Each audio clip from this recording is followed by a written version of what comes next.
Assalamualaikum warahmatullahi wabarakatuh. Apa kabar anak-anak semuanya? Mudah-mudahan sehat-sehat selalu. Kembali lagi bersama Ibu pada pelajaran fikih kelas 2 ya. Masih di pelajarannya keempat yaitu zikir dan doa. Kali ini kita akan membahas tentang lafal zikir dan doa. Sebelum belajar, kami persiapkan dulu buku paket, buku tulis dan alat tulisnya. Setelah itu kita berdoa bersama-sama. Nah, dimulai dari halaman 89 ya.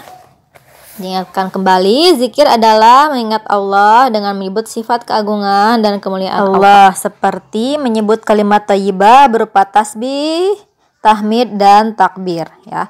Dengan berzikir, hati kita akan menjadi damai dan tenang. Di situ ada firman Allah ya dalam surat Ar-Ra'd ayat 28.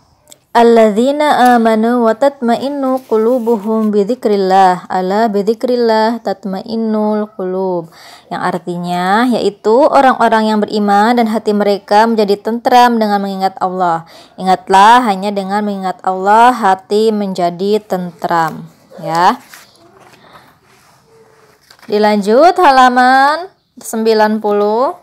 Zikir termasuk perbuatan terpuji yang diperintahkan Allah. Perintah zikir terdapat dalam surat Al-Baqarah ayat 152.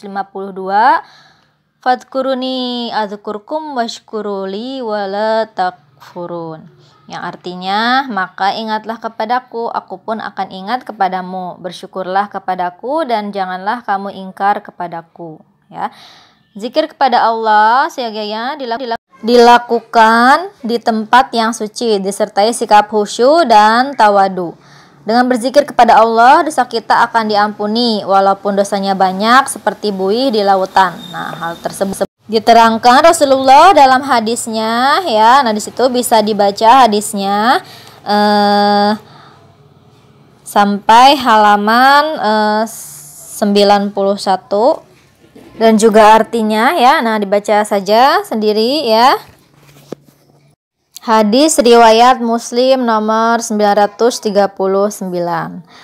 Dilanjut lafal-lafal zikir ya yang dibaca setelah salat fardu sudah kita pelajari pada pertemuan yang pertama ya. Di situ ada istighfar, tasbih, tahmid dan takbir ya.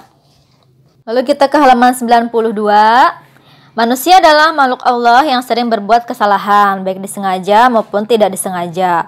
Oleh karena itu, manusia harus memohon ampun kepada Allah atas kesalahan yang diperbuatnya. Doa adalah permohonan sesuatu kepada Allah. Doa disampaikan manusia sebagai hamba Allah, baik untuk kepentingan di dunia maupun di akhirat kelak. Berdoa kepada Allah harus disertai usaha ya. Usaha tidak diikuti dengan doa berarti takabur, adalah bersikap sombong karena merasa dirinya tidak memerlukan pertolongan Allah sebagai Tuhannya. Doa yang tidak disertai usaha berarti kosong, tidak memperoleh hasil apa-apa. Doa dan usaha harus dilakukan secara bersama-sama atau seimbang. Perintah doa terdapat dalam Al-Quran surat Al-Mu'min ayat 60. Wa qala rabbukum ud'uni astajib lakum, yang artinya, dan Tuhanmu berfirman, berdoalah kepadaku, niscaya akan aku perkenankan bagimu. Agar doa kita dikabulkan oleh Allah, kita harus memperhatikan adab-adab berdoa. Di antara adab-adab berdoa adalah sebagai berikut ya. Halaman 93. Yang pertama, makanan dan pakaian harus halal. Yang kedua, menghadap kiblat. Yang ketiga, memperhatikan saat-saat yang tepat dan waktu utama. Yang keempat, mengangkat kedua tangan sejajar kedua bahu. Yang kelima, memulainya dengan memuji Allah dan membaca salawat Nabi. Yang keenam, merendahkan suara. Yang ketujuh, memusatkan perhatian dengan kerendahan hati dan ketergantungan kepada Allah. Yang kedelapan, selalu optimis dan berbaik sangka kepada Allah bahwa doanya pasti dikabulkan. Yang kesembilan, doa ditutup dengan salawat Nabi, memuji Allah dan mengusap muka dengan kedua telapak tangan. Berdoa kepada Allah boleh dilakukan kapan saja. Menurut Rasulullah, ada beberapa waktu yang dinyatakan sebagai waktu ijabah. Waktu ijabah adalah waktu yang jika digunakan seorang muslim untuk berdoa, insya Allah akan dikabulkan permohonannya. Berikut yang termasuk waktu ijabah yaitu Yang pertama sesudah sholat fardu, yang kedua sesudah azan sampai iqomah, yang ketiga waktu antara dua khutbah pada hari Jumat, yang keempat sepertiga malam yang terakhir, yang kelima saat dirinya teraniaya, yang keenam pada hari Arafah, yang ketujuh pada bulan Ramadan, yang kedelapan pada hari Jumat. Halaman 94, yang kesembilan ketika sedang sujud, yang ke-10 ketika hujan turun, yang ke-11 ketika sedang berpuasa, yang ke-12 ketika berbuka puasa. Lafal doa yang diajarkan Islam sangat banyak, baik yang dibaca setelah sholat fardu maupun pada waktu-waktu lain. Doa yang dibaca setelah sholat fardu, nah di sini ada contohnya ya. Yang pertama doa untuk kedua orang tua, ya. Rabbi firli wali walidaya warhamhuma kama rabbayani shogiro.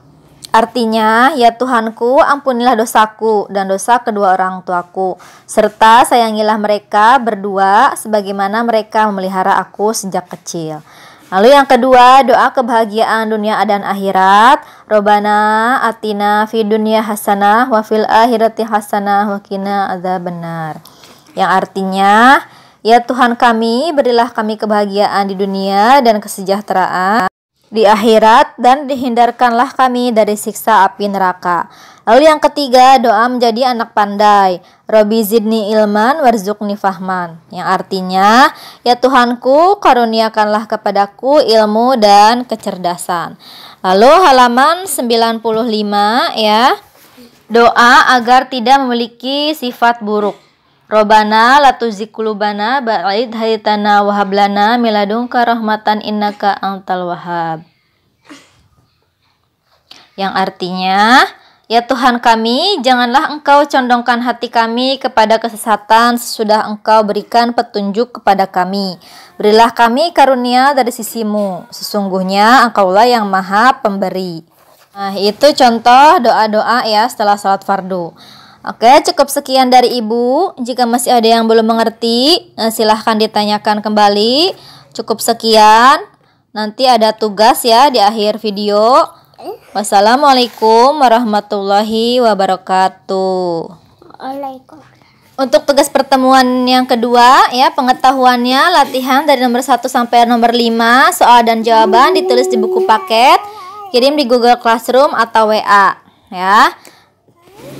Untuk tugas prakteknya, kirim pesan suaramu di Google Classroom atau WA. Kamu baca doa-doa halaman 94 sampai 95, nomor 1 sampai 4, doa untuk kedua orang tua, kebahagiaan dunia akhirat, menjadi anak pandai, agar tidak memiliki sifat buruk ya. Nah, itu dibaca beserta artinya.